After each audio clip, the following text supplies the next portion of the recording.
ಆತ್ಮೀಯರೇ, ತಮಗೆಲ್ಲರಿಗೂ ರವಿಕುಮಾರ್ ಅನೂಪ್ ಅವರ್ ಎಜುಕೇಷನಲ್ ಯೂಟ್ಯೂಬ್ ಚಾನಲ್ಗೆ ಆತ್ಮೀಯವಾಗಿರ್ತಕ್ಕಂಥ ಸ್ವಾಗತ. ಆತ್ಮೀಯ ವಿದ್ಯಾರ್ಥಿಗಳೇ, ಇವತ್ತಿನ ವಿಡಿಯೋದಲ್ಲಿ ನಾವು 2021ನೇ ಜುಲೈ ತಿಂಗಳಲ್ಲಿ ನಡೀತಕ್ಕಂತಹ 10ನೇ ತರಗತಿಯ ವಾರ್ಷಿಕ ಪರೀಕ್ಷೆಯಲ್ಲಿ ತೃತೀಯ ಭಾಷಾ ಹಿಂದಿ ವಿಷಯಕ್ಕೆ ಸಂಬಂಧಪಟ್ಟಂತೆ ಯಾವ ರೀತಿ ಪ್ರಶ್ನೆಗಳನ್ನು ಕೇಳಬಹುದು ಅಂತಕ್ಕಂಥ ಒಂದಿಷ್ಟು ಮಾಹಿತಿಯನ್ನು ತಮ್ಮ ಜೊತೆಗೆ ಹಂಚ್ಕೊಳ್ತಾ ಇದ್ದೀನಿ. ವಿದ್ಯಾರ್ಥಿಗಳೇ, ತಮಗೆಲ್ಲ ತಿಳಿದಿರುವಂತೆ ಈಗಾಗಲೇ ಪ್ರಶ್ನೆ ಪತ್ರಿಕೆಯ ಮಾದರಿಯನ್ನು ಬದಲಾವಣೆ ಮಾಡಲಾಗಿದೆ. 6 ಪರೀಕ್ಷೆಗಳ ಬದಲಾಗಿ 2 ಪರೀಕ್ಷೆಗಳನ್ನು ಮಾಡ್ತಾ ಇದ್ದಾರೆ. ಅಂದರೆ ಒಂದು ಭಾಷಾ ವಿಷಯಕ್ಕೆ ಮತ್ತೊಂದು ಕೋರ್ ಸಬ್ಜೆಕ್ಟಿಗೆ.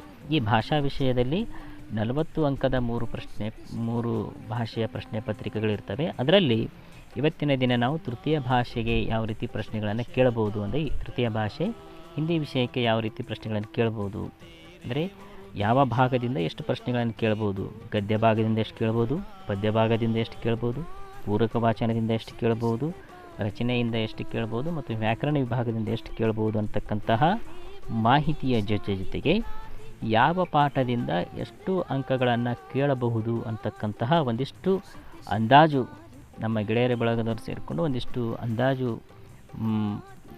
ಪತ್ರಿಕೆಯನ್ನು ತಯಾರು ಮಾಡಿದ್ದೀವಿ. ಆ ಅಂದಾಜು ಪತ್ರಿಕೆಯ ಆಧಾರದ ಮೇಲೆ ನಾನು ನಿಮಗೆ ಒಂದಿಷ್ಟು ಮಾಹಿತಿಯನ್ನು ಹಂಚಿಕೊಳ್ಳಿಕ್ಕೆ ಇಷ್ಟಪಡ್ತಾ ಇದ್ದೀನಿ. ಅಂದರೆ ತೃತೀಯ ಭಾಷಾ ಹಿಂದಿ ವಿಷಯಕ್ಕೆ ಸಂಬಂಧಪಟ್ಟಂತೆ 40 ಅಂಕದ ಪ್ರಶ್ನೆ ಪತ್ರಿಕೆಯಲ್ಲಿ ಯಾವ ಭಾಗದಿಂದ ಅಥವಾ ಯಾವ ಪಾಠದಿಂದ ಎಷ್ಟು ಅಂಕಗಳ ಪ್ರಶ್ನೆಗಳು ಬರಬಹುದು ಅಂತಕ್ಕಂತಹ ಒಂದು ಅಂದಾಜನ್ನು ನಾನು ತಮ್ಮ ಜೊತೆಗೆ ಹಂಚ್ಕೊಳ್ತಾ ಇದ್ದೀನಿ. ಬನ್ನಿ ಆ ಪ್ರಶ್ನೆ ಪತ್ರಿಕೆಯ ಅಂದಾಜು ಪತ್ರಿಕೆಯನ್ನು ನೋಡೋಣ. ವಿದ್ಯಾರ್ಥಿಗಳೇ, ಅದಕ್ಕಿಂತ ಪೂರ್ವದಲ್ಲಿ ನೀವು ನಮ್ಮ ಚಾನಲನ್ನು ಇನ್ನೂ ಸಬ್ಸ್ಕ್ರೈಬ್ ಮಾಡಿಲ್ಲ ಅಂತಂದರೆ ದಯವಿಟ್ಟು ಚಾನಲನ್ನು ಸಬ್ಸ್ಕ್ರೈಬ್ ಮಾಡಿ, ಪಕ್ಕದಲ್ಲಿರ್ತಕ್ಕಂತಹ ಬೆಲ್ ಐಕಾನನ್ನು ಕ್ಲಿಕ್ ಮಾಡಿ ಅಂತ ಹೇಳ್ತಾ ಬನ್ನಿ ಪ್ರಶ್ನೋತ್ತರಗಳನ್ನು. ಪ್ರಶ್ನೋಂಕ ವಿಭಜನ್ 2021ನೇ ಜುಲೈ ತಿಂಗಳಲ್ಲಿ ನಡೆಯುವ 10ನೇ ತರಗತಿಯ ವಾರ್ಷಿಕ ಪರೀಕ್ಷೆಯಲ್ಲಿ ಯಾವ ಭಾಗದಿಂದ ಎಷ್ಟು ಅಂಕಗಳನ್ನು ಕೇಳಬಹುದು.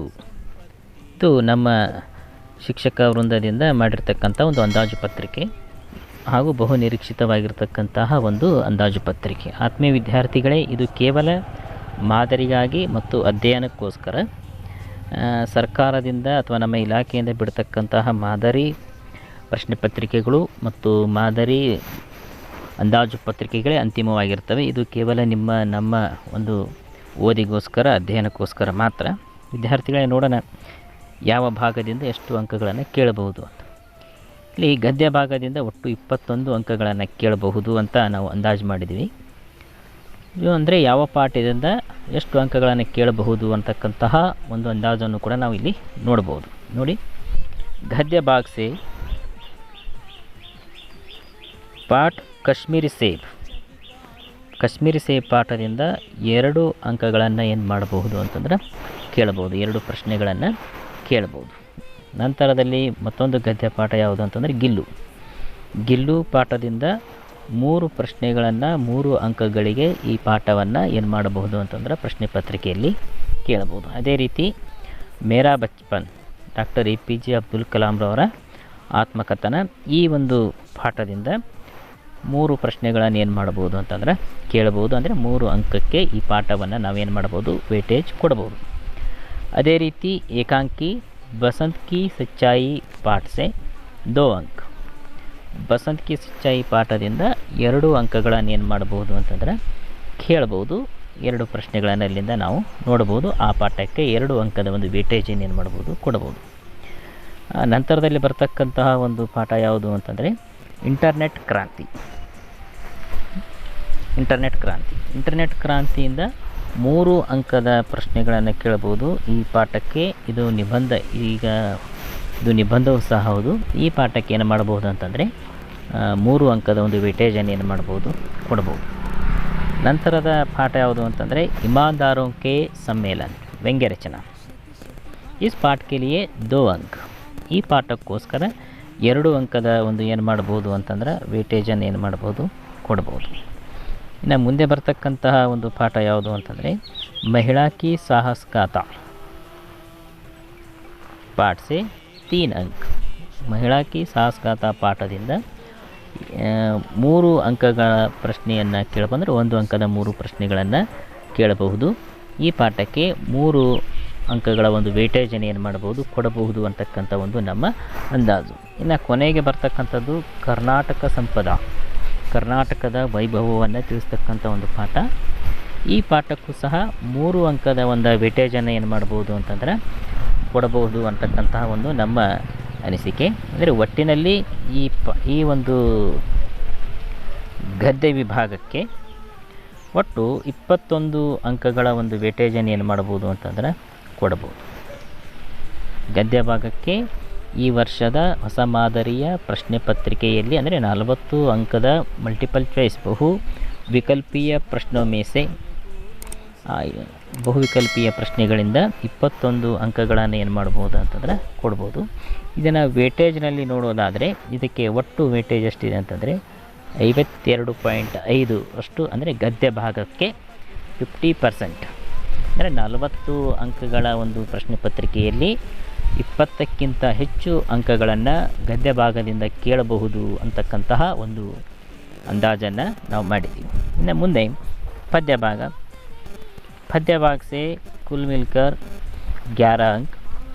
ಪದ್ಯ ಭಾಗದಿಂದ 11 ಅಂಕಗಳನ್ನು ಕೇಳಬಹುದು ಅಂತಕ್ಕಂಥ ಒಂದು ಅಂದಾಜನ್ನು ಮಾಡಿದ್ದೀವಿ. ಅಂದರೆ ಒಟ್ಟು 6 ಪದ್ಯಗಳು, 6 ಪದ್ಯದಿಂದ 11 ಅಂಕಗಳನ್ನು ಏನು ಮಾಡ್ಬೋದು, ಕೇಳಬಹುದು ಅಂತಕ್ಕಂಥ ಒಂದು ಅಂದಾಜನ್ನು ನಾವು ಮಾಡಿದ್ದೀವಿ. ಹಾಗಾದರೆ ಯಾವ ಪಾಠದಿಂದ ಎಷ್ಟು ಅಂಕಗಳನ್ನು ಕೇಳಬಹುದು ಅಂತಕ್ಕಂಥ ಒಂದು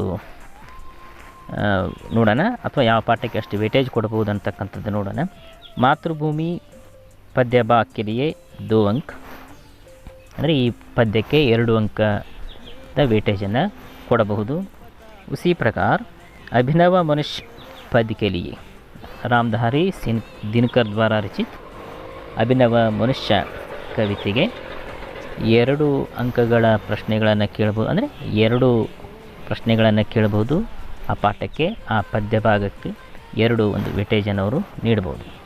ನಂತರದಲ್ಲಿ ತುಳಸಿ ಕಿ ದೋಹೆ, ತುಳಸಿದಾಸ್ ದ್ವಾರ ರಚಿತ್ ತುಳಸಿ ಕಿ ದೋಹೆ, ದೋಹೆ ಕೆ ಲಿಯೆ 2 ಅಂಕ, 2 ಅಂಕದ ಒಂದು ವೇಟೇಜನ್ನು ಏನು ಮಾಡಬಹುದು ಅಂತಂದರೆ ಇಲ್ಲಿ ಕೊಡಬಹುದು. उसी तरह समय की पहचान सियाराम शरण गुप्त द्वारा लिखित समय की पहचान कविता के लिए 2 अंक. ಈ ಒಂದು ಕವಿತೆಗೆ 2 ಅಂಕದ ಒಂದು ವೇಟೇಜನ್ನು ಕೇಳಿದ್ದಾರೆ. ಎಷ್ಟೇ ವೇಟೇಜ್ ಕೊಟ್ಟರೂ ಕೇಳತಕ್ಕಂತಹ ಪ್ರಶ್ನೆಗಳು ಹೇಗಿರ್ತವೆ ಅಂತಂದ್ರೆ ಬಹು ವಿಕಲ್ಪೀಯ ಪ್ರಶ್ನೆಗಳು, ಅಂದರೆ ಬಹು ಆಯ್ಕೆಯ ಪ್ರಶ್ನೆಗಳಾಗಿರ್ತವೆ, ಮಲ್ಟಿಪಲ್ ಚಾಯ್ಸ್ ಕ್ವಶನ್ಸ್ ಆಗಿರ್ತವೆ. ಇನ್ನು ಸೂರ್ಶ್ಯಾಮ್ ಪದ್ के लिए 1 अंक. ಸೂರ್ಶ್ಯಾಮ್ ಪದ್ಗೆ ಏನು ಮಾಡಿದ್ದಾರೆ ಅಂತಂದರೆ ನಾವು ಕೇವಲ 1 ಅಂಕದ ವೇಟೇಜನ್ನು ನಾವೇನು ಮಾಡಿದ್ದೀವಿ, ಇಲ್ಲಿ ಕೊಟ್ಟಿದ್ದೀವಿ.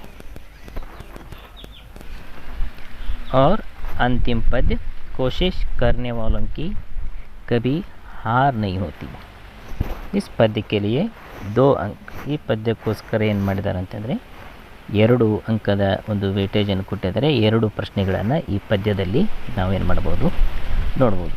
ಒಟ್ಟು 11 ಅಂಕಗಳ ಒಂದು ವೇಟೇಜನ್ನು ಪದ್ಯ ಭಾಗ ಕೊಟ್ಟಿದ್ದಾರೆ. ಇದನ್ನು ಪ್ರತಿಶತದ ಲೆಕ್ಕದಲ್ಲಿ ನೋಡೋದಾದರೆ 27ರಿಂದ 30% ಪ್ರಶ್ನೆಗಳ ಒಂದು ವೇಟೇಜನ್ನು ಏನು ಮಾಡ್ಬೋದು ಅಂತಂದರೆ ಪದ್ಯ ಭಾಗಕ್ಕೆ ನೀಡಬಹುದು. ನಾವು ನಮ್ಮ ಸ್ನೇಹಿತರು ಸೇರಿಕೊಂಡು ಇದಕ್ಕೆ 27 ಕೊಡಬಹುದು ಅಂತ ಅಂದ್ಕೊಂಡಿದ್ದೀವಿ.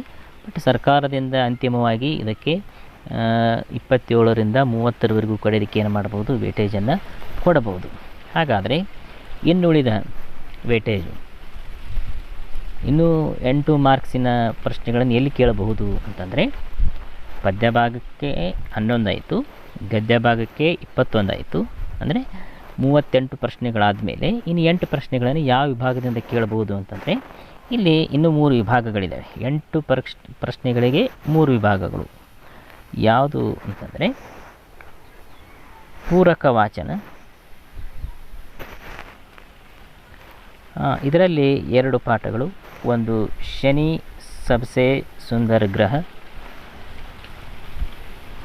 ಮತ್ತೊಂದು ಸತ್ಯ ಕಿ ಮಹಿಮಾ. 2 ಪೂರಕ ವಾಚನಕ್ಕೆ 2 ಅಂಕಗಳು, ಅಂದರೆ 1+1. ಈ ಪೂರಕ ವಾಚನಕ್ಕೊಂದು, ಆ ಪೂರಕ ವಾಚನಕ್ಕೆ 1, ಅಂದರೆ ಶನಿ ಸಬ್ಸೆ ಸುಂದರ ಗ್ರಹ ಮತ್ತು ಸತ್ಯಕ್ಕಿ ಮಹಿಮಾ ಎರಡೂ ಪೂರಕ ವಾಚನಕ್ಕೆ ಒಂದೊಂದು ಅಂಕಗಳ ವೇಟೇಜನ್ನು ಏನು ಮಾಡ್ಬೋದು, ಕೊಡ್ಬೋದು.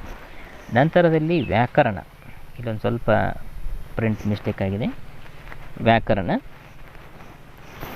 ಈ ವ್ಯಾಕರಣದಲ್ಲಿ 4 ಅಂಕಗಳನ್ನು ಕೇಳ್ತಾರೆ. ಈ ಮುಂಚಿನ ಪ್ರಶ್ನೆ ಪತ್ರಿಕೆಯಲ್ಲಿ 80 ಅಂಕದ ಪ್ರಶ್ನೆ ಪತ್ರಿಕೆಯಲ್ಲಿ 8 ಅಂಕಗಳನ್ನು ಕೇಳ್ತಾ ಇದ್ದರು. ನಮ್ಮ ಅಂದಾಜಿನ ಪ್ರಕಾರ 40 ಅಂಕದ ಪ್ರಶ್ನೆಯಲ್ಲಿ 4 ಪ್ರಶ್ನೆಗಳನ್ನು ಕೇಳಬಹುದು ವ್ಯಾಕರಣ ವಿಭಾಗದಿಂದ. ಅಂತಂದರೆ ಯಾವ್ಯಾವುದನ್ನು ಕೇಳಬಹುದು? ಲಿಂಗ, ಸಂಧಿ, ಸಮಾಸ, ಪ್ರೇರಣಾರ್ಥಕ ಕ್ರಿಯಾ, ವಿಲೋಮ ಶಬ್ದ, विराम चिन्ह, की और की का प्रयोग और आदि. ಈ ಎಲ್ಲ ವಿಭಾಗದಿಂದ ಆಯ್ದ 4 ಪ್ರಶ್ನೆಗಳನ್ನು ಕೇಳಬಹುದು ಅಂತಕ್ಕಂತಹ ಒಂದು ಅಂದಾಜನ್ನು ಏನು ಮಾಡಿದ್ದೀವಿ, ತೊಗೊಂಡಿದ್ದೀವಿ. ಇನ್ನು ಒಂದು ವಿಭಾಗ 2 ಅಂಕಕ್ಕೆ ಒಂದು ವಿಭಾಗವನ್ನು ಕೊಟ್ಟಿದ್ದಾರೆ. ಅದು ಯಾವ ವಿಭಾಗ ಅಂತಂದರೆ ರಚನಾ ವಿಭಾಗ. ಇದಕ್ಕೆ 2 ಅಂಕದ ಒಂದು ವೇಟೇಜನ್ನು ಕೊಟ್ಟಿದ್ದಾರೆ. ಇಲ್ಲಿ ಏನು ಕೇಳಬಹುದು ಅಂತಂದರೆ ಅನುವಾದ, ಮಾತೃಭಾಷಾ ಮೇ ಅನುವಾದ ಕೀಜಿಯೇ. ಮಾತೃಭಾಷೆಯಲ್ಲಿ ಅನುವಾದ ಮಾಡ್ತಕ್ಕಂಥದ್ದು ಅಂದರೆ ಹಿಂದಿಯಿಂದ ಕನ್ನಡ ಅಥವಾ ಇಂಗ್ಲೀಷ್ ಭಾಷೆಯಲ್ಲಿ ಭಾಷಾಂತರಿಸ್ತಕ್ಕಂತಹ ಒಂದು ಪ್ರಶ್ನೆ. ಮತ್ತೊಂದು ಪ್ರಶ್ನೆ ಏನು ಮಾಡ್ಬೋದು ಅಂತಂದರೆ ಪತ್ರಲೇಖನದಿಂದ ಕೇಳ್ಬೋದು. ಅಂದರೆ ಪತ್ರಲೇಖನದ ಯಾವುದಾದ್ರೂ ಒಂದು ಸ್ಟೆಪ್ಸನ್ನು ಅಥವಾ ಸ್ಟೆಪ್ಸಿನ ಹೆಸರನ್ನು ಏನು ಮಾಡ್ಬೋದು ಅಂತಂದರೆ ನಿಮಗೆ ಕೇಳ್ಬೋದು. ವಿದ್ಯಾರ್ಥಿಗಳೇ, ಒಟ್ಟು ಈ ರೀತಿಯಾಗಿ 40 ಅಂಕಗಳ ಒಂದು ಪ್ರಶ್ನೆ ಪತ್ರಿಕೆಯನ್ನು ಏನು ಮಾಡಬಹುದು ಅಂತಂದರೆ ಕೇಳಬಹುದು ಅಂತಕ್ಕಂತಹ ಒಂದು ಅಂದಾಜನ್ನು ಇಟ್ಕೊಂಡು ನಾವು ಒಂದು ಅಂದಾಜು ಪತ್ರಿಕೆಯನ್ನು ರೆಡಿ ಮಾಡಿದ್ದೀವಿ. ಇದು ಅಂತಿಮವಲ್ಲ, ನಮ್ಮ ಇಲಾಖೆಯಿಂದ ಬಿಡ್ತಕ್ಕಂತಹ ಅಂದಾಜು ಪತ್ರಿಕೆ ಮತ್ತು ಮಾದರಿ ಪ್ರಶ್ನೆ ಪತ್ರಿಕೆಗಳೇ ಅಂತಿಮವಾಗಿರ್ತವೆ. ಇದು ಕೇವಲ ವಿದ್ಯಾರ್ಥಿಗಳ ಅಧ್ಯಯನಕ್ಕೋಸ್ಕರ ಮಾತ್ರ ಈ ಮಾದರಿಯನ್ನು ನಾವು ತಯಾರು ಮಾಡಿದ್ದೀವಿ. ತಮಗೆ ಇದು ಇಷ್ಟ ಆಗಿತ್ತಂದರೆ ವಿಡಿಯೋವನ್ನು ಲೈಕ್ ಮಾಡಿ ಮತ್ತು ನಿಮ್ಮ ಎಲ್ಲ ಸ್ನೇಹಿತರ ಬಳಗಕ್ಕೆ ಹಂಚಿಕೊಳ್ಳಿ. ಅದೇ ರೀತಿಯಾಗಿ ನಮ್ಮ ಚಾನಲ್ನ ಸಬ್ಸ್ಕ್ರೈಬ್ ಮಾಡಿ ಅಂತ ಹೇಳ್ತಾ ತಮಗೆಲ್ಲರಿಗೂ ಧನ್ಯವಾದಗಳು.